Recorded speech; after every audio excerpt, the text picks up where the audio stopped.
ভাব করার কিন্তু কিচ্ছু হয় নাই বাবু, ঠিক আছে? আমি কিন্তু বলছি যে বাড়িতে কোনো মানুষ আসলে একটু ভালো করে ব্যবহার করতে। তুই কি করলি? কলেজ থেকে আসলি, একদম ব্যাগটা নিয়ে একদম টক টক টক টক টক টক করে ঘরে ঢুকে গেলি। অসভ্য।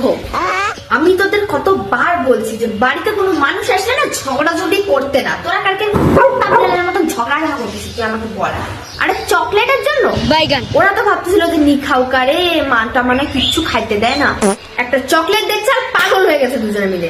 আমি কিন্তু বলছি যে কেউ আসলে ফোনের মধ্যে গুটুর গুটুর গুটুর গুটুরটা করবি না, তুই ফোনে ঢুকে থাকবি। কালকে আমাকে 3 বার কথা শোনাই গেছে কিন্তু। হ্যাঁ, বলছে না ওর কি সব কাজ ফোনেরই ভিতরে আছে, মানে দেখছি তো আসার পর থেকে ফোনই দেখছে। তোর না আমি মাথা ফাটাই দিব ফোনটা দিয়ে। আমার ভালো লাগে না যে কেউ আমার বাচ্চার ব্যাপারে এইসব কথা বলুক, ঠিক আছে? আমি বলে ফেলেছি, আমার বাকিটা তুমি দেখে নাও। শুন, আমি জানি যে ওরা আসলে তোকে কোশ্চেনটা করবে। পাপা চণ্ডীগড় গেছিল, তো ওখানে রিপন কাকার সাথে কিন্তু দেখা করেনি। তো আয়সা যদি বলে যে রিপন কাকার সাথে কেন দেখা করে নাই, তখন তোরা বলবি যে আমাদের এক্সাম চলছিল তো আমরা জানি না, আর বাবা যে গেছে ওখানে আমরা তাও জানি না। কালকে ওরা আসবে, আমি কিন্তু কোনো ঝামেলা চাই না, ঠিক আছে? ওরা যদি বলে যে মামা কি আনছে ইউএস থেকে, তখন বলবি যে আর কিছু টাইম তো পায় নাই আনার, খালি ওই চকলেট আনছে আর আগে চকলেট পড়ে আছে, ওগুলা দেখাই দিব, বাস ঝামেলা শেষ, ঠিক আছে? কিছু বাড়তি কথা বললে না ওরা গেলে তোর মুন্ডু ফাটাবো।